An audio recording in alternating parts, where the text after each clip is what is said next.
Bismillahirrahmanirrahim.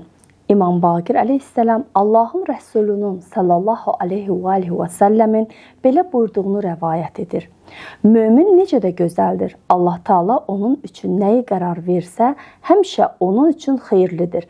Sınağa çəkiləndə səbr edir, ona bir şey bəxş ediləndə isə şükr edir. Mənbə Əl-Mu'min və Zuhd, səhifə 20, hədis 46.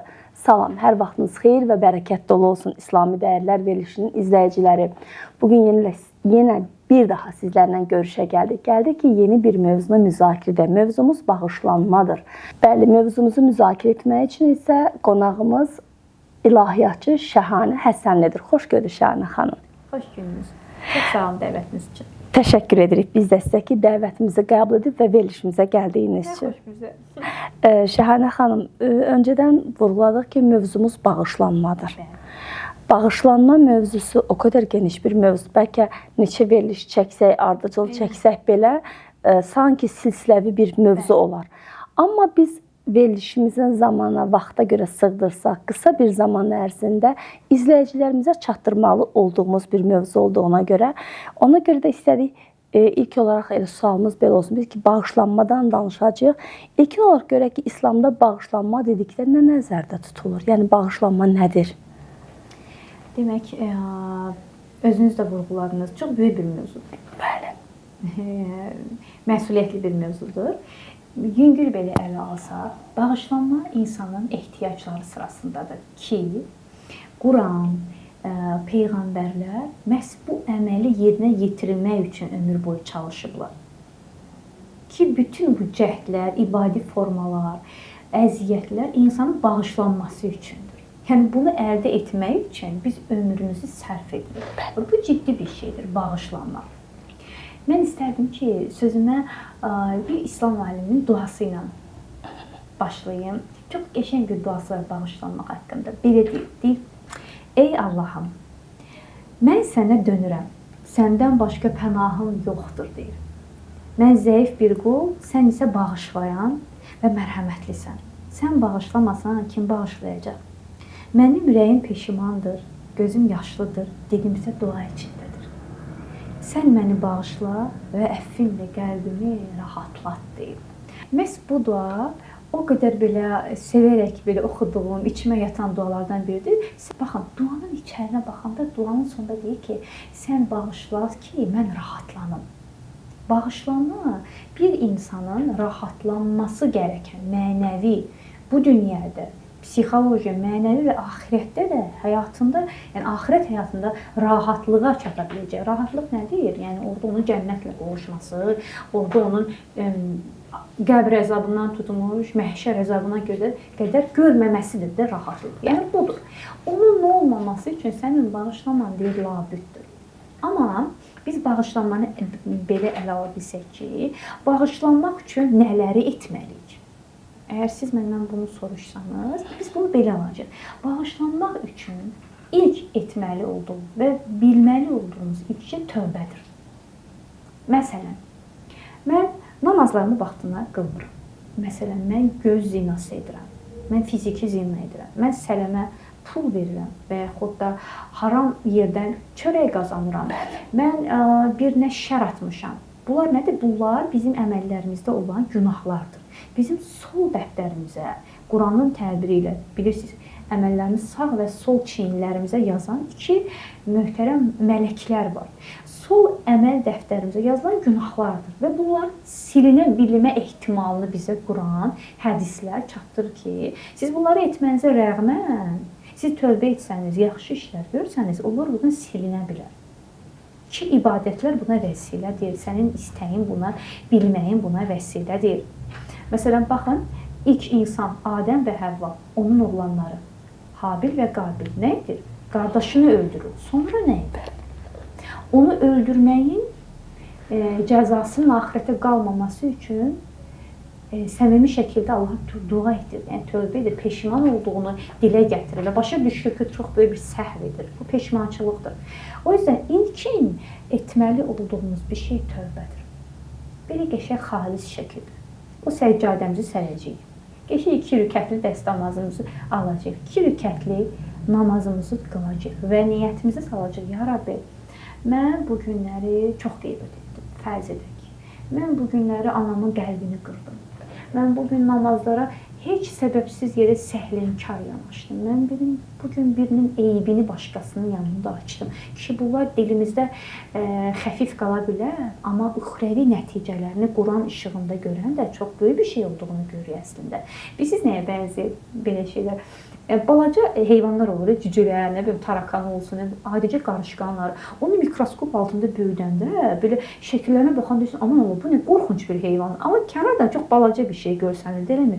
Böyüdən də o çox belə yırtıcı və qorxunc bir şeydir. Bax, əməllər də belədir, hərdən düşünürəm. Bəzi işlər var ki, biz onu dünya gözü ilə, öz yaşadığımız vəziyyət ilə qiymətləndirəndə balaca bir şey kimi gəlir bizə. Birinin sözünü danışmaq, namazlara yersiz yeri səhlənkar yanaşmaq. Amma biz bir də bu həmin məsələni böyüdüb axirət belə eynə ayətlərin işığı ilə baxanda çox böyük bir bəla kimi qarşımıza çıxır. Və bunlardan arınmağın, bağışlanmağın yolu tövbədir. İlkin mərhələ tövbədir. Tövbə də mərhələli şəkildə ilk öncə bunu bilinçli biləcəyik ki, biz bunun peşmanlığını dilimizə gətirməliyik. Tövbənin də forması var. Məsələn, Təhrim surəsində Əziz Allah deyir ki, Allaha səmimi şəkildə tövbə edin. Bax, demir tövbə edin, deyir səmimi şəkildə. Niyə? Çünki səmimiyyətin özünü gərəkdirdiyi duyğular var. Məsələn, əgər bugünün gənci, bugünün qadını, kişisi fərq etmir, çox açıq-saçıq səhnələrə çox baxırsa, pornoqrafik filmlər deyil, çox açıq-saçıq səhnələrə çox rahatlıqla baxırsa, artıq bu bunun etməli olduğu tövbələrdən biridir. Qulaq asmamalı lazım olduğu şeylərə qulaq asırsa və yaxud da ki, puluna haram qatırsa və yaxud da ki, elə yenə də bayaq dediyim kimi namazlara səhlənkar yanaşırsa, bu bunu səmimi şəkildə dilinə gətirəcək. Ki, Allahım, mən bunu etdim. Sonra həmin əmələ dönməmək üçün niyyət edəcək. Tövbənin addımları budur. Dilinə gətirməklə, qəlbinə keçirməklə də birgə buna dönməməyə niyyət etmək lazımdır. Mən bir də qeybət etməyəcəm. Mən bir də namazların vaxtını keçirməyəcəm.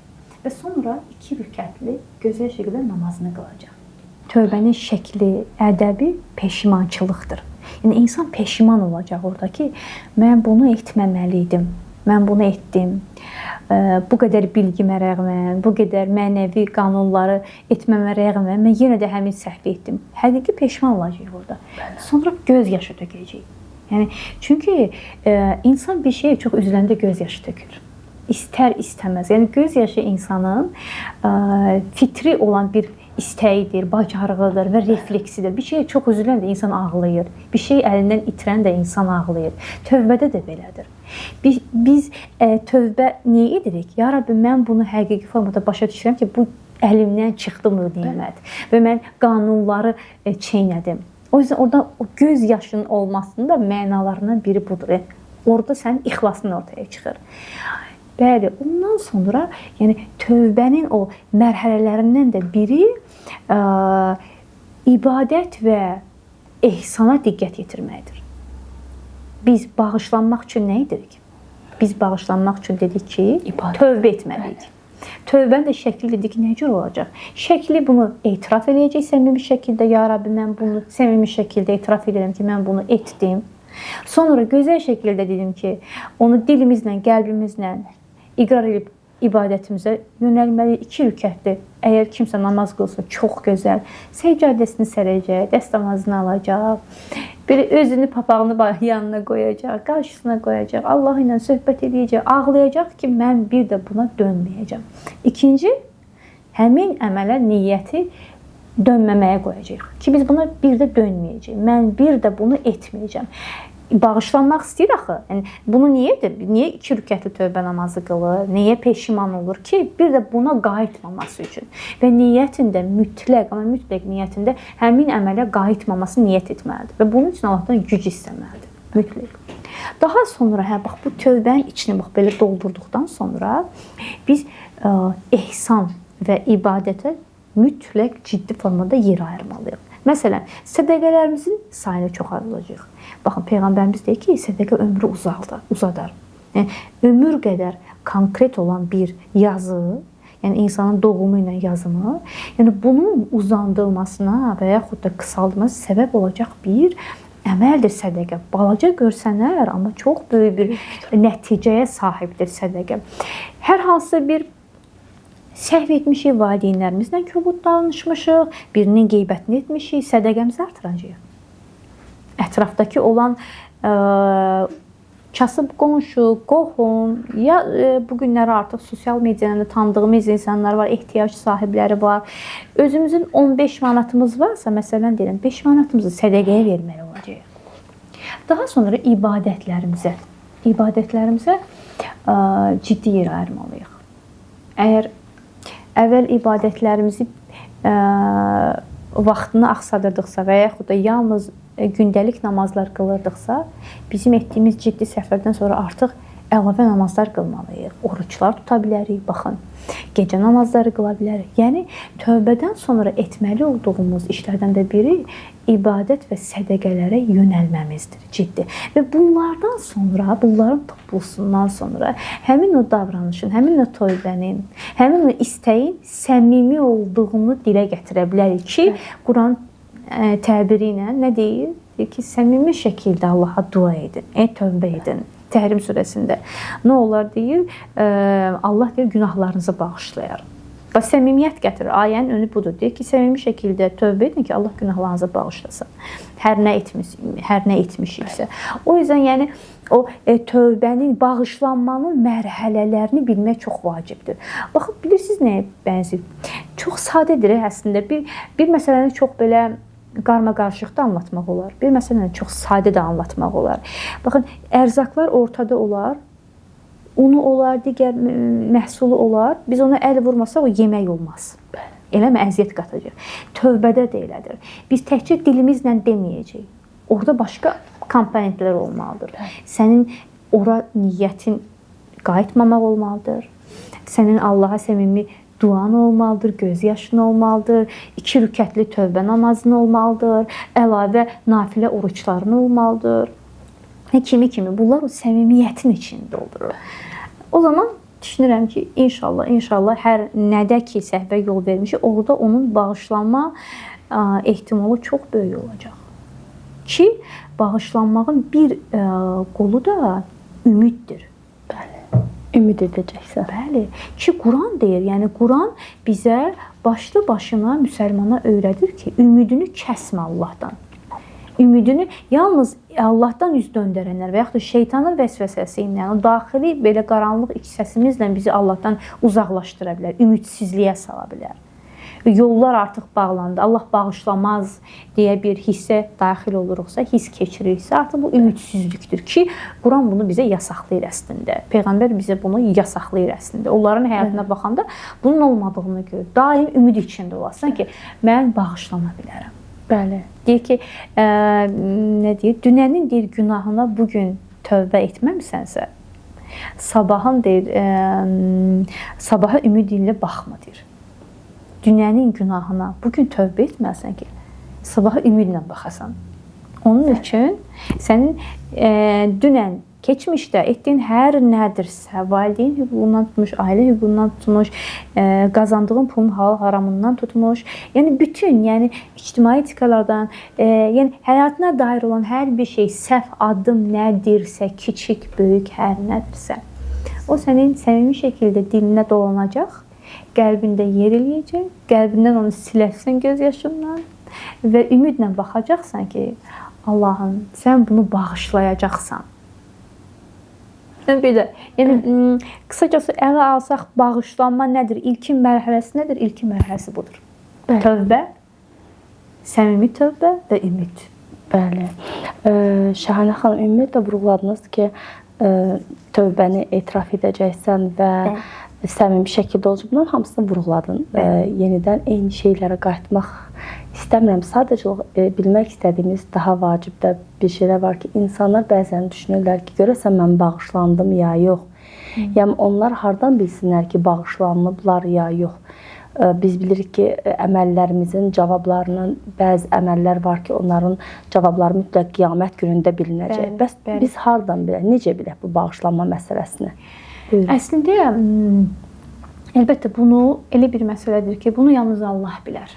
Əməllərin nizamda ölçülməsində biləcək ki, bizim ibadətlərimiz qəbuldurmu, tövbəmiz qəbuldurmu, bu nə qədər qəbuldur, tamına bunu əlbəttə bilmək olmaz. Amma İslam alimlərinin, yəni nə bilim hədislərdən çıxan müəyyən fikirlərin məcmusundan bunu əldə edirik ki, əgər insan, baxın, bir ciddi səhvdən sonra bayaq sadaladıqlarımıza əməl edərsə, və bundan sonra öz qəlbində rahatlıq taparsa və o həmin əmələ qəlbdən iyrənmə duyğusu duyarsa, çəkinmək istəməz, yəni qətiyyən ora dönmək istəməz, yəni artıq ona meyl etməzsə və qəlbində aramlıq taparsa, çox böyük ehtimal deyirsən tövbən qəbul olubdur.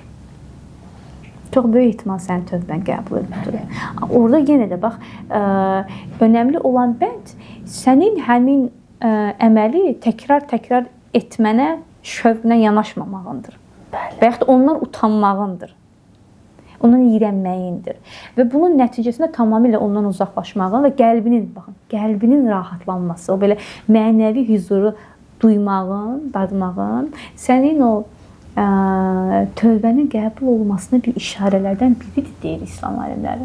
Bu da çox böyük bir düşünülən işıqdır. Bəli, təşəkkür edirik. Həqiqətən də Şahanə xanım, o qədər gözəl vurğuladınız ki, bağışlanmanı. Tövbədən də sonra əslində insanın önəmli diqqət yetirməli məsələlərdən də biri əməlləri gözəlləşməlidir. Bəli. Mütləq əməlləri gözəl. Bəli. Necə ki dedik ki, biz onu dilimizə gətirəcəyik, namazımızı qılacağıq, yönəlməyəcəyik. Daha sonrakı mərhələsi var. Sanki tövbə bir qəlbimizə əkdiyimiz ağacdır, bitkidir, güldür.